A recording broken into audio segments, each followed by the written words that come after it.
Before you come for me, this comes from a completely separate bank account. I had no idea, We have probably just under $1 million in debt, and we want to know how to get debt-free without filing bankruptcy. I want to tell you guys, as a 9-year-old with $45,000 in debts alone, y'all, please don't get a finance card, literally, y'all. You've probably seen videos going around on social media of people talking about being tens of thousands of dollars in debt, all the while sipping Starbucks drinks, going on lavish vacations, and blaming the system for their financial situation. But at some point, we have to stop and ask, what's personal accountability and what's just bad financial habits disguised as victimhood and overspending? I did my May expenses because I got paid today, and I realized that I have officially hit $30,000 in credit card debt, and that is insane and unacceptable. And so I did a deep dive to find out how I actually got worse and worse into debt when this is something I've been focusing on for 6 months. Before you come for me, this comes from a completely separate bank account. I had no idea. I would tell myself, okay, I'm not going to spend, and then very easily fall back into a poor spending habit. Whatever I want, I buy it. I also make money on TikTok Shop, and so I was rationalizing in my head every time I wanted something on TikTok Shop that I could sell it on here. I make about $1,000 a month on TikTok Shop, and I'm spending about $1,000 a month on TikTok Shop, which is insane. I also buy from boutiques, and I drop $100 here and there and here and there without thought. June is going to be a no spend month for me, and I'm really excited to see how hard it is, but I really want to do this. So first thing that jumps out to me is the fact that she's holding a Starbucks drink while talking about being $30,000 in credit card debt. And I wasn't the only one. There's a few comments here that are saying the same thing. Someone said, with Starbucks in your hand, LOL. Someone else said, cut out all frivolous spending. That includes that coffee drink. Comes from a separate account is such an excuse. It's money. You could have paid that money to one of your credit card bills. The creator replies, not an excuse when it was a gift card. Someone else said back, you didn't say it was a gift card. You said separate bank account. The creator responded back, separate account, like my Starbucks account. IDK LOL, it's not that serious. Someone replied back, 30K in credit card debt is pretty serious. And that's the thing. It's like, how willing are you to pay off this credit card debt if you're still spending money on Starbucks? So I too was confused because she said in the video that the Starbucks drink came from a separate account, but in the comment section, she said it came from a gift card. So I went to her profile and I found this video. Not that I have to explain myself on the internet, but I put my stuff out there, so I might as well. And no hate to this person, there were a couple people saying this.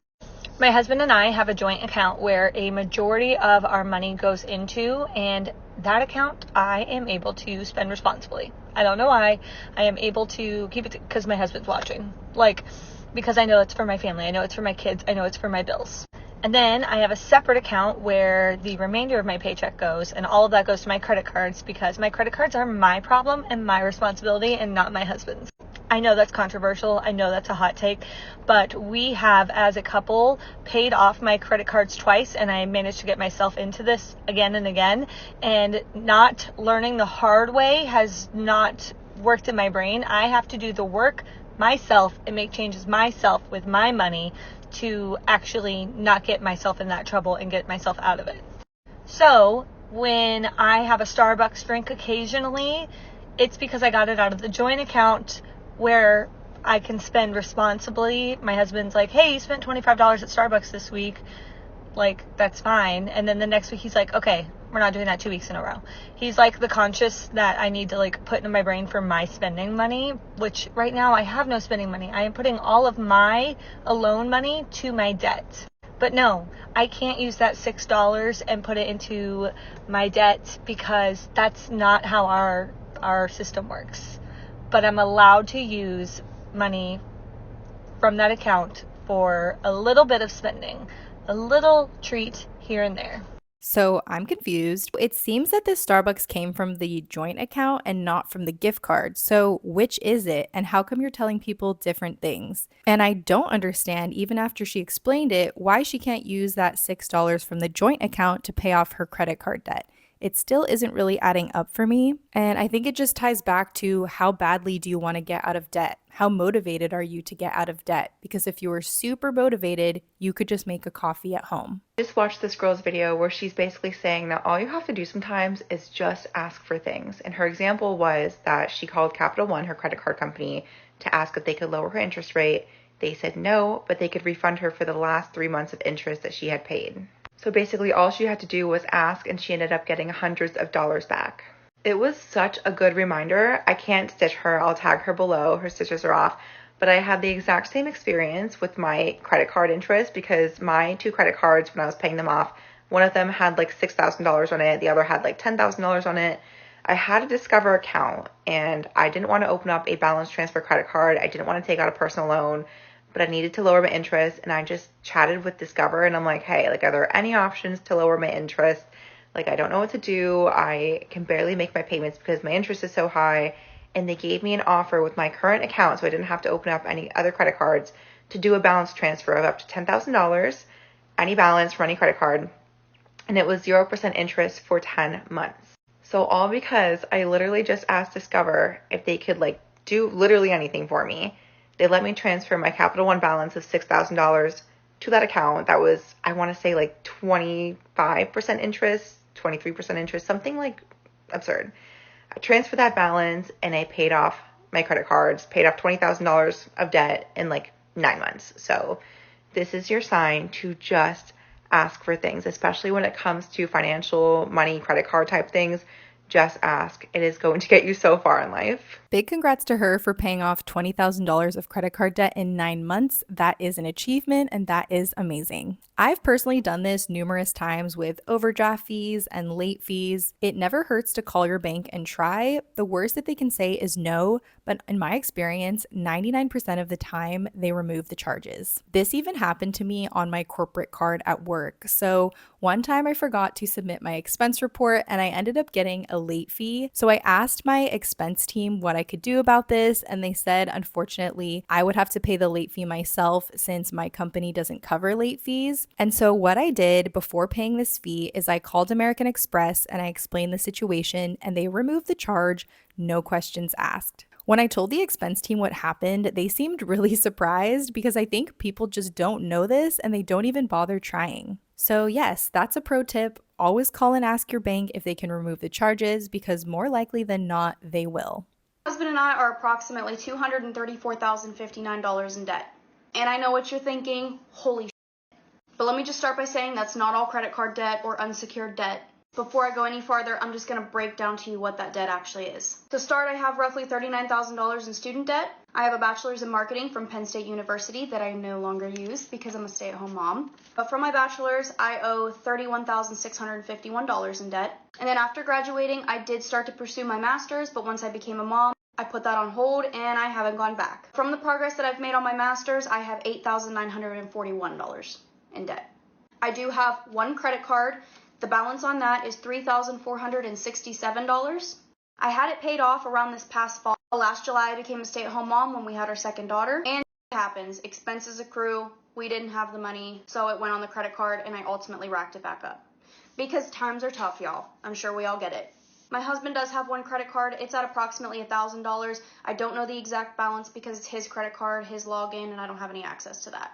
But I know his limit is somewhere around $1,000, and it's about at its limit. That's all the unsecured debt that we have. The rest of our debt comes from a home loan. We own our house. We owe approximately $150,000 on our home. And B, we have a home equity loan on our home, and that's at $39,000. We took the home equity loan out when I became a stay-at-home mom so that we could pay off what credit card debt we had at the time, one personal loan that we had, and we also paid off my car. So we essentially did that to take a bunch of interest rates and turn them into one smaller interest rate instead. So that's where this $234,059 essentially all comes from. And I'm basically telling you guys all of my secrets because I'm going to turn this into a series. I've seen some other people do it and they've had success from it. Okay, so I got this comment, and just to clarify why we got the home equity loan and where it all went, basically we didn't get the home equity loan to set any money aside for upgrades to the house. I know that's what traditional home equity loans are taken out for, but we got it to consolidate debt. For this home equity loan, we took out a total of $39,000, okay? $22,000 of that was my car loan. Second was a personal loan that we had taken out when we moved into our house. At the time that we got the home equity loan, the personal loan had a balance of roughly $8,000. And we took that personal loan out initially to do the repairs that our house needed when we moved in. That personal loan basically got us new screen doors on our house because ours were falling off, repaired our porches because they were rotted and falling in. It got us a water softener system because we have well water and it's disgusting without it. And it replaced the carpet in our house. Oh, it also got us a new toilet because our old toilet was leaking into our basement. Homeowner things. And lastly, we had 2 credit cards, which are the same exact credit cards that we have now, and they had roughly the same balances that they have now. My husband and I did both agree that once we get these credit cards paid off this time, we're chopping them up. We're done. Credit cards aren't meant to be used to cover things that you don't otherwise have the money for, and that's what we've always used them for, and it's never done us any good. So at this point in our lives, no credit cards for us. So if you add up those 3 things, that comes to about $34,000. And after consolidating everything and getting everything paid off, we had about $4,500 left of the home equity loan. And honestly, that was just used to keep us afloat after I had my second daughter and I didn't go back to work. When I was working, I brought home almost $700 a week. So to lose out on that, yeah, that $4,500 kept us alive until my husband started to pick up more overtime. So yeah, that's why we have a home equity loan. So she said they're in about $200,000 worth of debt. $39,000 of it is a student loan. About $4,000 of it is credit card debt. $150,000 of it is a mortgage, and about $40,000 of it is a home equity loan. She also mentions that about $8,000 for the home equity loan went to repairs on their home that were necessary. She also mentions that after she had her second child, she did not go back to work, and so their family lost about $700 weekly in income. This to me is a very scary situation to be in. To already have a lot of credit card debt, auto loan debt, and adding student loans on top of that, and then tacking on a mortgage really does not help the situation. I'm also surprised that they were able to get pre-qualified for their mortgage considering all the other debt that they already had. This is a great way to end up house poor. They are better off renting. Your water heater goes out, that's on your landlord. A pipe bursts and floods your entire house, that's on your landlord too. Property taxes, also the landlord. If you need to take out a home equity loan in order to do necessary repairs on your house, unfortunately, you can't afford that house. Taking out a home equity loan to pay off more loans is also a risky idea. With a home equity loan, you're essentially using your house as collateral. So if you can't make the payments, you could lose your house. They're a single emergency away from poverty or foreclosure, and that is a really scary place to be. We have probably just under $1 million in debt, and we want to know how to get debt-free without filing bankruptcy. Okay, how much of that is a mortgage? The mortgage, about $210,000. So you have $600,000 in what? $335,000 is about in student loans. We both have advanced degrees, and then the rest is really credit cards and personal loans. So you have $300,000 of credit cards and personal loans? So $335,000 student loans, and about $136,000 in credit cards, $44,000 personal loans, and $35,000 car loans. Okay. How old are you? I'm 29. Okay. So what in the world? So, yeah. I mean, are you both on this, or is this just one of you that's completely lost your mind?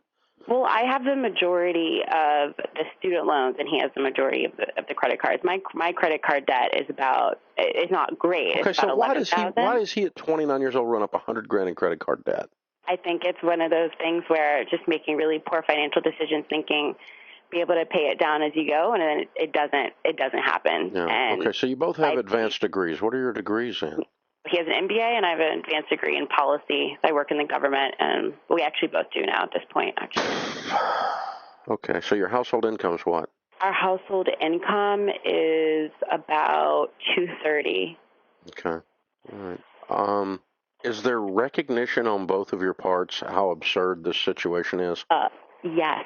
Okay. Yes, there is. Right. So I think we're both a bit scared and want to do anything we can to avoid.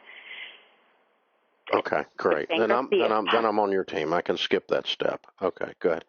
Okay. Well, you're scared, and you should be. You're disgusted, and you should be.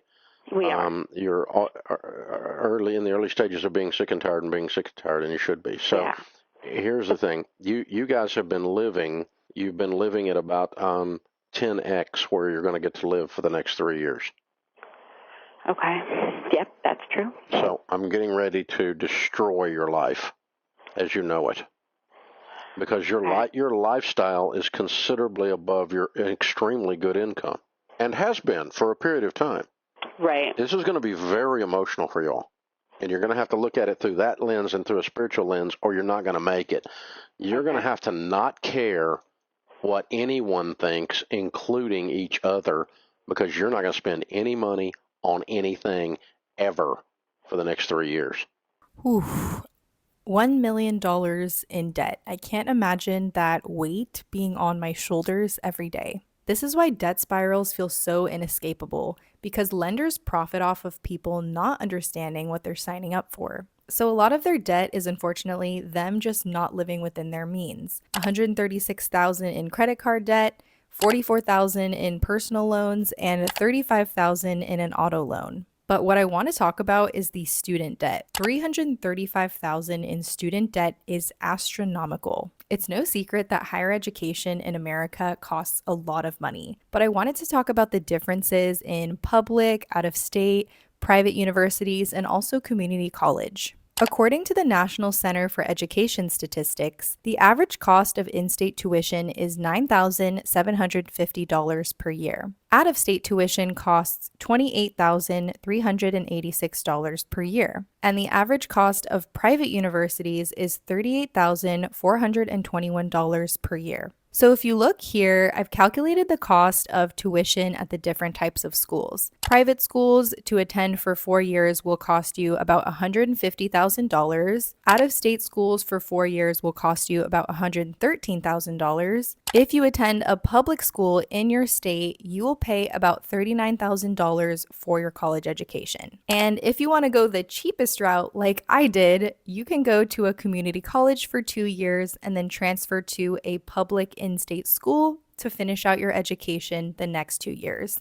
And that will cost you about $27,000 for all 4 years. So as you can see, there's a huge price difference in the cost of all of these different universities. Private school, you are going to be paying almost $150,000 versus the cheapest option, community college transfer to a public university, is going to cost you $27,000. So I encourage anyone who is thinking about attending college to consider the community college route.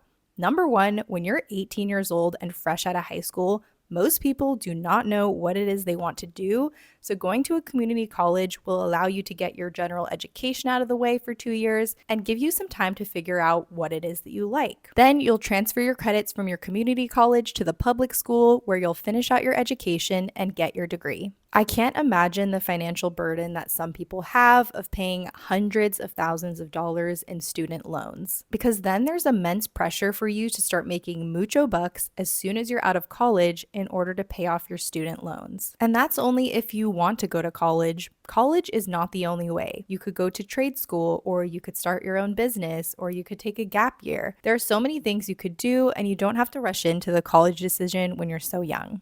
As of 2 months ago, my husband and I had $43,500 in credit card debt.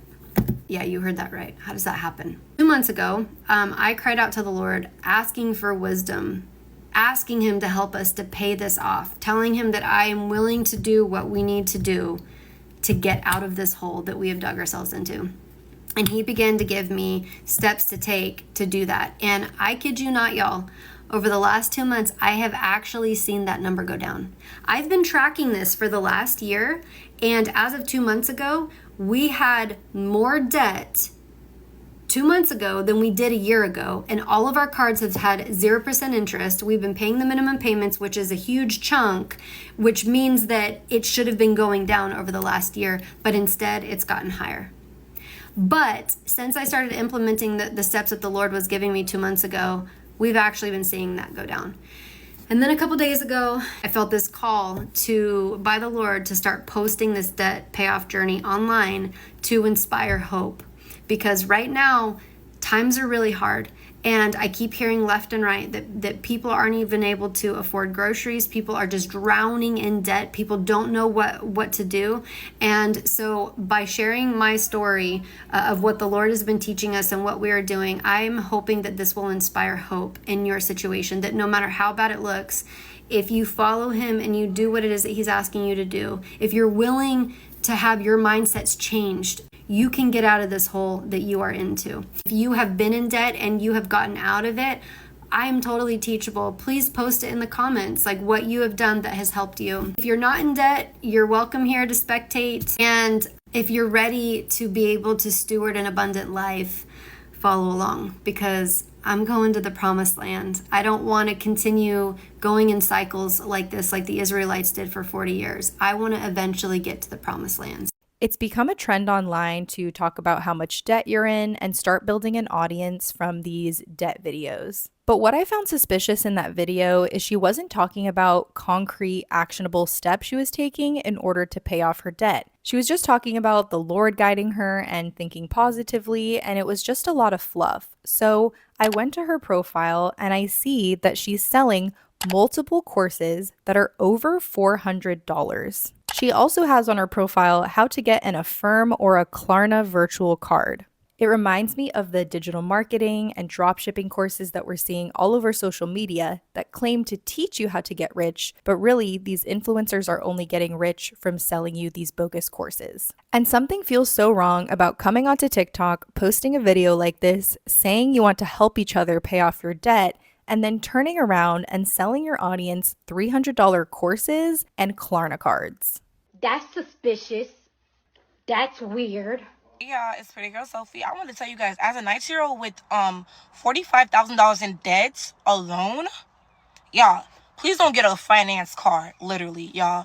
I have a Jeep, 2021 Jeep. I bought back in 2023. I financed that for $46,000, right? I'm like, I really want, this is my dream car. Yeah, don't get on me talking about, oh, Jeep is your dream car. Yes, at the time I was 18.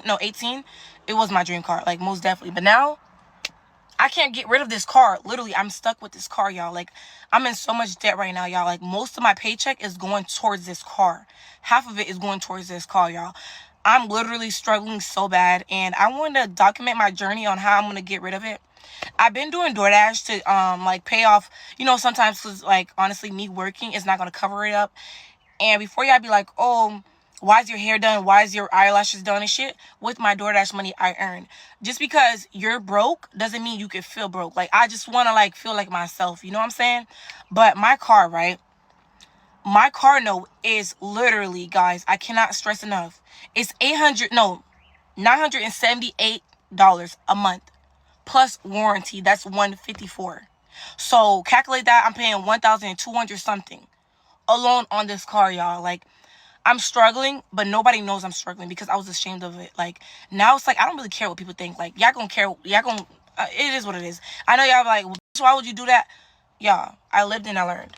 So it says on screen that she makes $2,200 a month. So yearly, her salary is about $26,000. She's sitting in her car as she's filming this video, and I can see that she's in one of those 4-door Jeeps, which does cost more than the 2-door Jeeps. And I did a quick search. It looks like they cost anywhere from $30,000 to $60,000. So this is a very expensive car. According to Kelley Blue Book, the current wisdom from personal finance advisors is to limit your monthly car budget to less than 20% of your take-home pay. So her maximum car payment should be about $440. And that should include everything: your car payment, your maintenance, your repairs, your gas, and your insurance. This girl is way over her head in a car payment that is $1,000, and she doesn't even mention insurance, gas, repairs, any of that. She just mentions the car payment being over $1,000. The next thing she points out is her nails, her hair, and her lashes are all done. Girl, if you are in this much debt, you simply cannot afford to be doing those things. Do your own lashes, do your own nails, do your own hair. You don't need to be going every month to get it done, because that is another big expense on top of everything.